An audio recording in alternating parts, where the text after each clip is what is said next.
Ahsoka Tano. Ahsoka Tano was Anakin Skywalker's Padawan during the Clone Wars, a skilled fighter, a quick learner, and one of the few Jedi who truly questioned the Order's ways. When Order 66 hit, the clones she had fought beside suddenly turned on her. Even Rex, her closest ally, was forced to obey the command. Ahsoka managed to free him by removing his inhibitor chip, and together, they escaped the rest of the 501 Saint. It wasn't easy. The entire ship went down, and they barely made it out alive. To cover their tracks, Ahsoka and Rex faked their deaths and went underground. After the rise of the Empire, she hid on Thebeska and later on Ryada, living under the name Ashla. She laid low, avoiding the Empire's reach while quietly helping people in need, and that was even her first step toward becoming the rebel operative we'd later know as Fulcrum. Cal Kestis. Cal Kestis was just a kid when the galaxy turned upside down. A Padawan under Jedi Master Jaro Topol, he was training aboard a Republic cruiser when Order 66 hit. The clones opened fire without hesitation, and in that chaos, Jaro realized what was happening. He fought his own men, buying Cal the seconds he needed to reach an escape pod. Topol was mortally wounded, but before dying, he handed Cal his lightsaber and told him to trust in the Force. That's how Cal Kestis survived. For years, Cal hid on the scrapyard planet Bracca, pretending to be just another worker dismantling old Republic ships. He lived quietly, suppressing the Force and staying off the radar until an accident forced him to use it to save a friend. That moment gave him away, and the Empire's Inquisitors came hunting. Kellerenbeck. When Order 66 hit Coruscant, chaos tore through the Jedi Temple. But in the middle of all that destruction, one Jedi Master stood his ground. Kelleran wasn't just any Jedi. He was a teacher, the kind who trained younglings, not generals or soldiers. When the clones stormed the temple, Beck made one choice: protect the children. That decision changed Star Wars history, because one of those younglings was Grogu. Grogu. Armed with his twin lightsabers and the help of two droids, AD-3 and LXR-5, Beck fought his way through waves of clones. He cut through troopers, raced through the city on a speeder, and linked up with the Royal Naboo security forces together. They blasted their way off-world in a Naboo starship, escaping into hyperspace as the temple burned behind them. After that, Beck vanished. His fate is still a mystery, but his actions ensured Grogu's survival. And without him, the galaxy's most beloved little green guy wouldn't have made it out alive. Yoda. For over 800 years, Yoda trained nearly every great Jedi of the Republic era.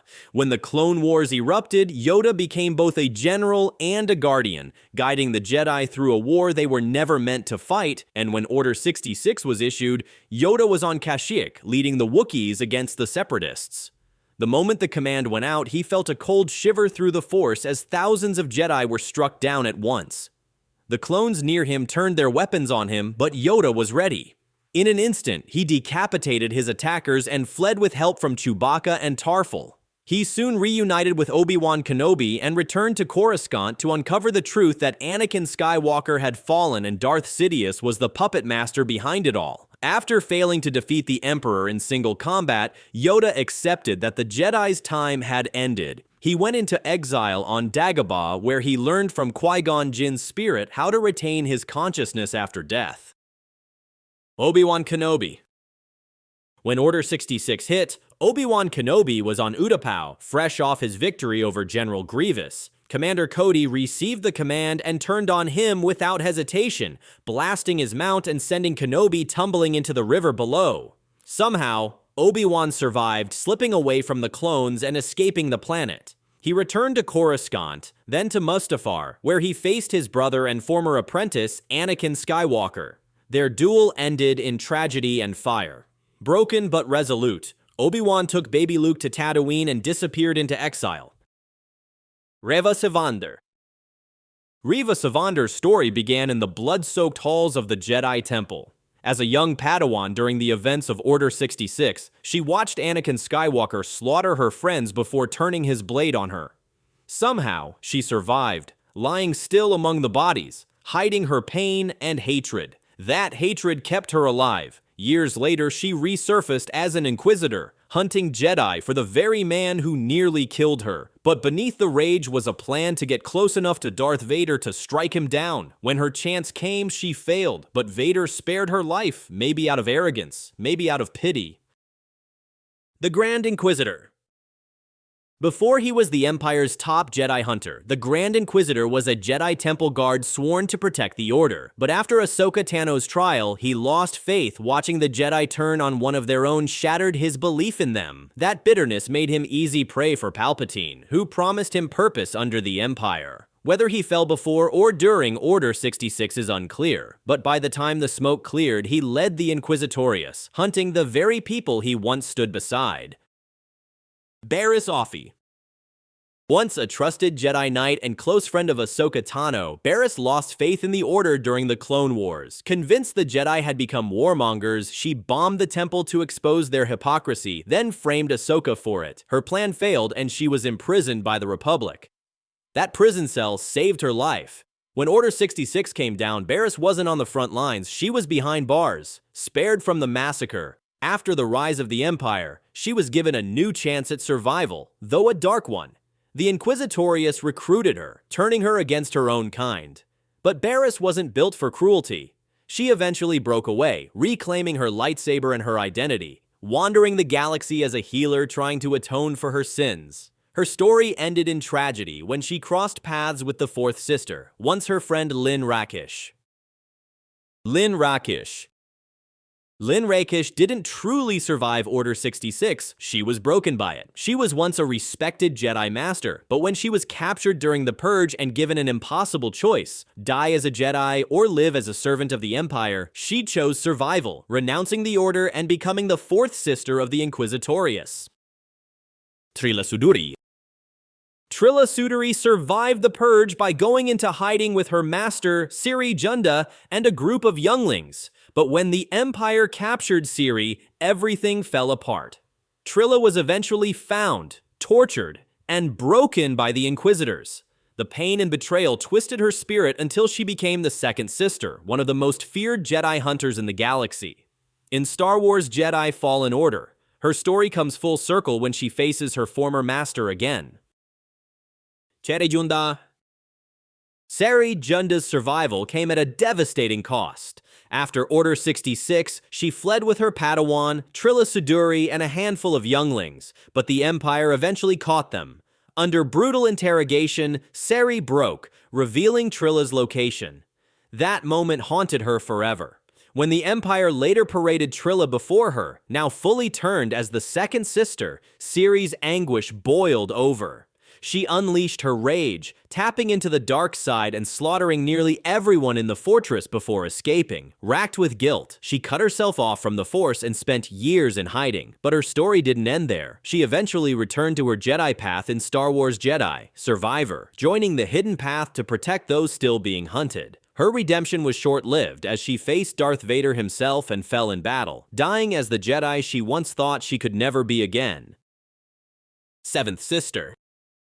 Once a Mirialan Jedi trained under Grand Master Yoda, the woman who would become the seventh sister was a gifted and disciplined Force user. She rose through the ranks to the level of Jedi Master, but her calm and precision couldn't save her when the galaxy turned against the Jedi. She survived Order 66, but her capture by the Empire marked the end of her old life. Through psychological torment and manipulation, the Empire shattered her loyalty to the Jedi Code and rebuilt her as one of their own. The seventh sister of the Imperial Inquisitorius. Caleb Dume. Caleb Dume was a young Jedi Padawan when Order 66 struck. His master, Depa Billaba, gave her life to save him, buying him the precious seconds needed to escape the clone troopers' onslaught. Fleeing into the galaxy's shadows, Caleb abandoned his name and identity, hiding from the Empire while suppressing his connection to the Force. Years later, he resurfaced as Kanan Jarrus, a hardened survivor determined to fight back. Jocasta Nu. Jocasta Nu, the Jedi Temple's head librarian, survived the initial purge of Order 66 by slipping away through a secret passage. Determined to protect the galaxy's future, she returned to the temple to retrieve a holocron containing a list of Force-sensitive children. Her efforts were interrupted by Darth Vader and the Grand Inquisitor. Jocasta fought bravely, managing to delay her attackers, but ultimately Vader struck her down. Koth. The Zabrak Jedi Master survived Order 66 because he had already left the Jedi Order and resigned from the Council before the Purge began. Living a quiet life with his family, he avoided the initial wave of clone troopers sent to execute the Jedi. His survival was short-lived, however, as Darth Vader and the Inquisitors tracked him down shortly after the birth of his daughter. Koth was killed, and his daughter was taken for Palpatine's Project Harvester, meant to train Force-sensitive children to serve the Sith. Kirak Infila. Kirak Infila wasn't an active Jedi during Order 66, having taken the Barash vow to live in seclusion and atone for past mistakes. When the Purge began, he was safely isolated on Aldolim, away from the clones and the chaos of the Jedi Temple. Though he survived the initial massacre, Darth Vader hunted him shortly after, seeking a Kyber crystal to corrupt and turn red. Oporantisis. Oppo Rancisis was a wise and long-serving Jedi Master on the Council, known for his strategic mind and calm demeanor. During Order 66, he survived by disappearing into hiding, vanishing from the galaxy's view. His current fate remains unconfirmed in canon, leaving room for stories yet to be told. In the old Legends timeline, he died before the Purge, but in current canon, he is a potential survivor still out there, quietly navigating the galaxy under the Empire's shadow. Nari? Nari was a Jedi who managed to survive Order 66 and flee to the Outer Rim. Hunted and alone, he eventually found his way to Tatooine, hoping Obi-Wan Kenobi could help him rebuild what was lost. But Nari's compassion and hope were his undoing. His attempts to reach out and help others drew the attention of the Inquisitors. Gungi. Gungi, the Wookiee Padawan first seen in the Clone Wars, somehow survived the nightmare of Order 66. Though the details are hazy, it's believed he fled the Jedi Temple alongside other younglings before vanishing into the galaxy's underworld. Years later, the Bad Batch found him imprisoned by smugglers and helped him return to his homeworld, Kashyyyk. Nakmed. Nakmed was a former Jedi Padawan who walked away from the Order long before the Clone Wars. Disillusioned with the Council's rules, he chose a quieter life, falling in love, starting a family, and living far from galactic conflict. When Order 66 struck, Nak was spared simply because he was no longer a Jedi. But peace didn't last. The Empire eventually found him, and the Grand Inquisitor came hunting. In a rare twist, Nak defeated him, broke his lightsaber, and vanished to the remote world of Pamba, living out his days as one of the few who escaped both the Jedi and the Empire. Selrachelos. Selrachelos was one of the rare Jedi who managed to slip through the chaos of Order 66 and stay hidden during the Empire's reign. Little is known about his escape, only that his name appeared years later on a secret Inquisitorius list of confirmed survivors, alongside legends like Yoda, Obi-Wan Kenobi, and Oppo Rancisis. Coleman Katiaj. The Angry Jedi Master and member of the Jedi High Council was one of the few to survive the Great Jedi Purge. When Order 66 was executed, Katiaj vanished completely, so well in fact, that even the Empire initially believed him dead. Years later, his name surfaced on this list of Jedi who had managed to stay hidden long after Koth's death. Tualon Yaluna. Tualon Yaluna, a Twi'lek Jedi Knight during the Clone Wars, survived Order 66, but not as the man he once was. Betrayed by his close ally Iskat Akaris, who joined the Inquisitors, Tualon's fury and heartbreak consumed him. That anger became his lifeline, keeping him alive through the chaos of the clone betrayal. The Empire saw that darkness and molded it, turning Yaluna into an Inquisitor himself. Now known for his ruthlessness, Tualon's survival came at a heavy cost. He lived, but everything that once made him a Jedi was lost to the dark side. Shurahan. Kuran was a wise and powerful Jedi Master from Socorro who managed to survive Order 66 by disappearing into the shadows like many of his peers. After the Purge, he sought out Yoda and learned the path to becoming a Force ghost, dedicating himself to protecting the secrets of the Valley of the Jedi in Legends. Ron mentored Kyle Katarn and later appeared to him as a guiding spirit. In canon, his name surfaces among those saved by the Hidden Path, marking him as one of the Jedi who endured the Purge. Eno Cordova. Eno Cordova wasn't a warrior like many of his guys. He was a scholar, an explorer obsessed with the mysteries of the Force and the ancient Zepho civilization. That obsession saved his life. When Order 66 struck, Cordova was deep in the Outer Rim on a research mission, far from the chaos consuming the Jedi Order. After the Purge, he resurfaced and reunited with his former Padawan Sire Junda, working with the Hidden Path to protect other survivors. But his story ended in tragedy as he was betrayed and killed by Bode Akuna, the very student he once sought to guide toward the light. Mil Alibeth. Mil Alibeth was a Zabrak Jedi initiate gifted and cursed with deep empathy.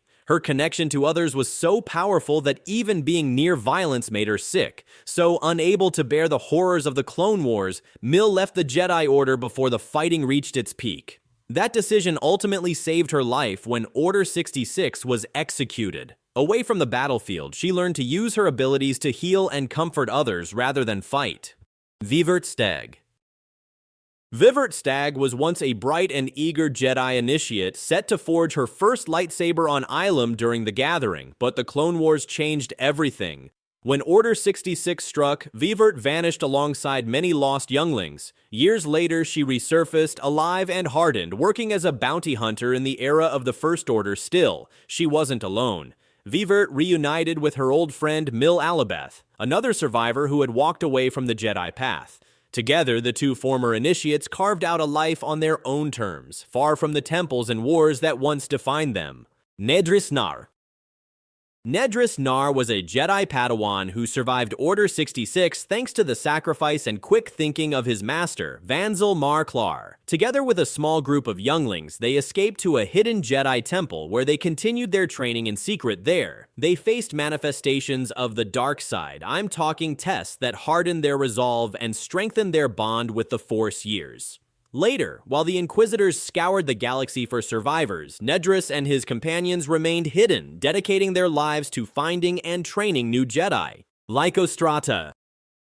Lycostrata was a Jedi Padawan who somehow made it through the nightmare of Order 66. Hunted and desperate, he set out to find the Hidden Path, a network built to smuggle surviving Jedi and Force sensitives to safety. Along the way, he crossed paths with Asajj Ventress, the former Sith assassin turned wanderer. Against all odds, the two formed an unlikely alliance. Together, they uncovered a path safe house in Cypher Canyon.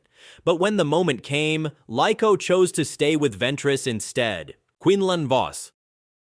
Quinlan Vos was a Kiffer Jedi Master known for his unorthodox methods and rebellious streak. Born on Kifu, he became one of the Order's best undercover operatives, often blurring the line between light and dark in pursuit of the greater good. When Order 66 struck, Vos was deep within the Separatist underworld, far from any clone battalions. His cunning, spycraft, and rare ability of psychometry helped him slip through the Empire's grasp. In some accounts, he even faked his death on Kashyyyk after being gravely injured, vanishing into the forests until the galaxy moved on. Bode Akuna. Bode Akuna was a Jedi Knight turned Republic intelligence operative during the Clone Wars, known for his deep cover missions under Commander Lank Denvik. When Order 66 was issued, Bode used his espionage training to vanish, disappearing into the shadows on the remote world of Burin. There, he built a quiet life with his wife Tyala and their daughter Kata, burying his Jedi past beneath layers of secrecy. But peace never lasts under the Empire. When Imperial forces eventually discovered him, Bode made the unthinkable choice. He struck a deal with the Imperial Security Bureau to protect his daughter, even if it meant betraying everything he once stood for. Let me know down in the comments which survivor inspires you most and which one you didn't see in this video. Do well to subscribe, and I'll see you in the next video.